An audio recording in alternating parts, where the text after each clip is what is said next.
여러분 안녕하십니까. 경락체험 오늘 27번째 시간 오행열의 재조명 마지막 시간입니다. 5번째 수혈이 되겠습니다. 그리고 저의 강의도 오늘이 최종회가 되겠습니다.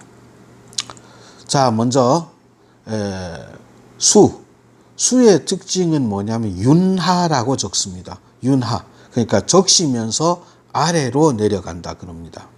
이 수혈은 오장육부를 다 통틀어서 자음 강화를 담당을 합니다. 그러니까 이 자음 강화의 개념을 먼저 알아야 되겠죠. 그럼 우선 자음이라는 거는요, 음을 보충한다 이런 뜻입니다. 우리 흔히 자양강장제 이런 거 많이 들어보셨죠. 그 이제 양을 보충하잖아요. 그럼 음을 보충하는 게 뭐냐면은요, 일반적으로 우리 몸속에 있는 모든 액체를 갖다가 통틀어서 음이라 그러면 됩니다. 예를 들어 혈액이라든지, 그 다음에 혈액 외에 여러 가지 수액이라든지, 정액이라든지, 진액이라든지, 이런 것들을 우리 몸속에 있는 모든 액체를 통틀어서 음이라 그러는데, 그것이 부족했을 때 우리 몸에 여러 가지 병리 현상이 생기겠죠. 그거를 보충하는 걸 갖다가 자음이라고 합니다. 그럼 강화는 뭘까요? 강화는 우리가 열이 위로 올라갔을 때 그 열을 아래로 끌어내리는 것을 강화라 그럽니다. 그래서 예를 들어서 이제 갱년기 때 이제 얼굴이 빨개진다든지, 그 다음에 이제 화가 막 나서 이제 머리 쪽이 막 뜨겁고 이런 분들 있죠. 이럴 때 이 열을 아래로 내려주는 걸 갖다가 강화라 그럽니다. 자, 두 번째, 신장과 방광이 수에 속합니다. 그리고 진오행열은 음곡과 통곡입니다. 세 번째, 오장에서 간의 자음 강화는 음곡 곡천, 심장은 음곡 소해, 비장은 음곡 음능천, 폐장은 음곡 척택, 신장은 수경이니까 금생수로 가야 되겠죠. 경거 복류, 심포는 음곡 곡택이 되겠습니다. 자, 네 번째, 육부에서 담의 자음 강화는 통곡 협계인데, 이게 상당히 중요합니다. 왜냐하면은 이 한방에서 담은요, 담에 요렇게 무색인 이렇게 물이 차 있잖아요. 그게 이제 담즙이잖아요. 담즙인데, 옛날에 우리 조상들은 그걸 참 신기하게 봤어요. 그래서 거기 물이 많이 차 있어야 우리 몸에 음이 충분하다고 생각을 했습니다. 그래서 일단 우리 몸의 모든 음 부족에는 통곡 협계를 먼저 놓고 그 다음에 다른 걸 지우방으로 보충하는 걸로 되어 있었어요. 통곡 협계 중요하고요. 소장은 통곡 전곡, 위장은 통곡 내정, 대장은 통곡 이간, 방광은 역시 토극수로 가야 되겠죠. 삼리 위중, 삼초는 통곡 액문이 되겠습니다. 다섯 번째, 그럼 이게 어떤 병에 활용될 수 있는가? 제일 많이 활용되는 게 관절에서 소리가 나는 거, 무릎 같은 데서 이제 움직이면 뚝뚝 소리 나고 이런 거 있죠. 그 다음에 아침에 일어났을 때 손가락이 잘 안 펴지는 거 있죠. 그래서 한참 움직여야 이게 펴지는 거. 그 다음에 이제 류마티스성 관절염 같은데, 그 다음에 안구건조증, 그 다음에 목이 깔깔한 거, 그 다음에 갱년기 때 오는 안면 홍조, 이런 데 사용이 됩니다. 이렇게 해서 오행열을 마침으로써 동시에 제 강좌를 마치게 되겠습니다. 제가 작년 2019년 2월 20일 날 시작을 해서 여러분들이 이 강의를 들으시는 2020년 7월 27일까지 만 17개월 하고도 1주간의 장정을 총 64강, 경락 입문, 본강 37강과 경락 체험, 이 오행열들이 어떻게 쓰이는지를 보여주는 그런 체험 27강에서 총 64강의 강의를 무사히 마치게 되었습니다. 이 강좌를 통해서 여러분들께서 인체를 그리고 병을 보는 그런 눈이 더 넓고 깊어지셨기를 그렇게 희망합니다. 감사합니다, 여러분. 그래서 먼저 이 강좌의 오늘 클로징 멘트를 하기 전에 잠시 이제 감사의 시간을 먼저 가지려고 합니다. 우선 제 별 볼 일 없는 강좌를 들어주신 모든 구독자님들께 정말 깊이 머리를 조아려서 감사를 드립니다. 이 강좌를 하면서 제가 얼마나 부족한 사람인가를 깨달았고, 또 그래서 많은 제 자신을 성찰하는 기회가 됐습니다. 여러분 정말 감사합니다. 두 번째로 제가 감사드리고 싶은 분은요, 지금 강원도 원주에서 총통한의원을 운영하고 계신 이치웅 박사님께 감사를 드립니다. 사실 이전에 제가 이제 사암침을 쭉 했었는데, 하면서 어떤 오행열의 어떤 개념이라든지 보사의 개념이라든지 상당히 많이 헤맸었어요. 근데 이 이치훈 박사님께서 쓰신 총통침 자신감 있는 한의사 되기라는 책을 통해서 제가 많은 영감을 얻었고, 사실 오행열에 관한 설명은 이 정금열 정목혈을 제가 원열로 대신한다는 그것만 제 생각이고, 나머지는 이 박사님의 저서를 조금 더 여러분들께서 이해하시기 쉽도록 제 나름대로 해석을 했습니다. 그 해석이 잘 됐는지 안 됐는지는 잘 모르겠지만, 어쨌든 제게 영감을 주신 이치웅 박사님께 깊이 감사를 드립니다.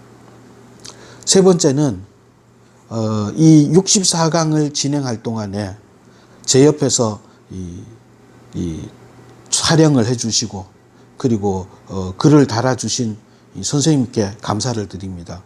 선생님께서 본인의 이름, 성 이런 거 밝히는 걸 아주 사양하셔서 그냥 선생님이라고 말씀을 드리는데, 사실 여기 꽃 한 송이가 있다면은 그 꽃이 아무리 아름다워도 햇빛이 비쳐서 그 꽃의 빛깔이 여러분 눈에 들어가야 되고, 또 바람이 불어서 그 향기가 여러분의 코에 전해져야 되듯이, 우리 같은 장애인들은 아무리 자기가 재능이 있고 그렇다 하더라도 옆에서 도와주시는 선생님들의 어떤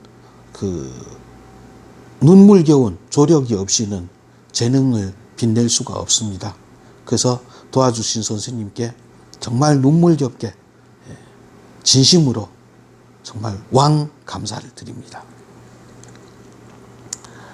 이제 오늘 클로징 멘트를 하려고 하는데요. 오늘 클로징 멘트는 우리가 올바른 길을 걷는다는 게, 올바른 길을 걷기 위해서는 어떤 방법이 있을까에 대해서 여러분들하고 마지막으로 생각을 해보려고 합니다. 그게 진리라 그래도 되고, 도라 그래도 되고, 올바른 길이라 그래도 되고, 사실 길이라는 게 어떤 과학적인 학문적인 탐구도 있을 것이고, 자기 인생을 갖다가 조금 더 똑바르게 살고 싶은 것도 있을 거고, 사후에 대한 것도 있을 거고 있는데, 사실 요즘 세상에는 정말 진리로 올바른 길로 가기가 참 힘든 것 같아요. 사실 우리가 진리라고 알고 있는 것들도 그냥 우리가 손이 허전하니까 다음 어떤 새로운 어떤 사실이 밝혀질 때까지 잠시 손에 붙들고 있는 것에 지나지 않다는 생각합니다. 대표적으로 예를 들어서 우리 커피 같은 거는요, 그냥 1년에 한 번씩 각설이 바뀌어요. 몸에 좋다 나쁘다, 몸에 좋다 나쁘다 이런 식으로 말입니다. 거기다가 우리의 삶은 한계가 있잖아요. 근데 우리가 추구하는 어떤 삶은 그 한계가 없잖아요. 아무리 공부해도 그냥 끝이 없잖아요. 그래서 끝이 있는 삶으로 끝이 없는 어떤 삶에 도전한다는 것은 너무 힘든 것 같아요.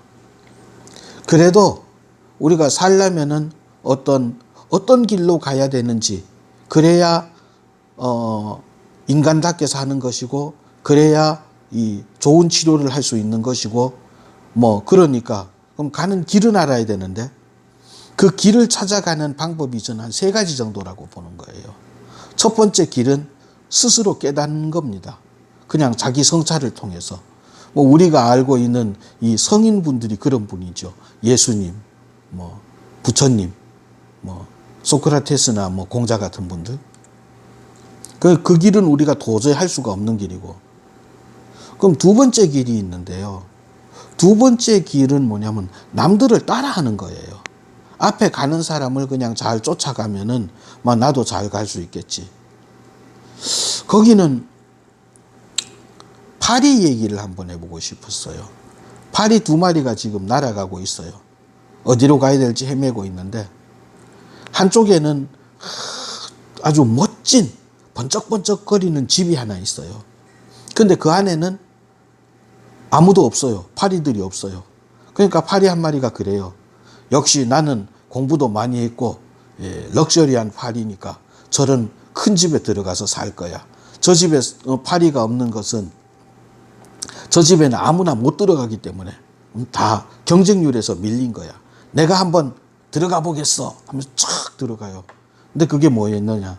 거미줄이었어요. 또 한 마리의 파리가 이제 홀로 남아서 말합니다. 그거 봐라.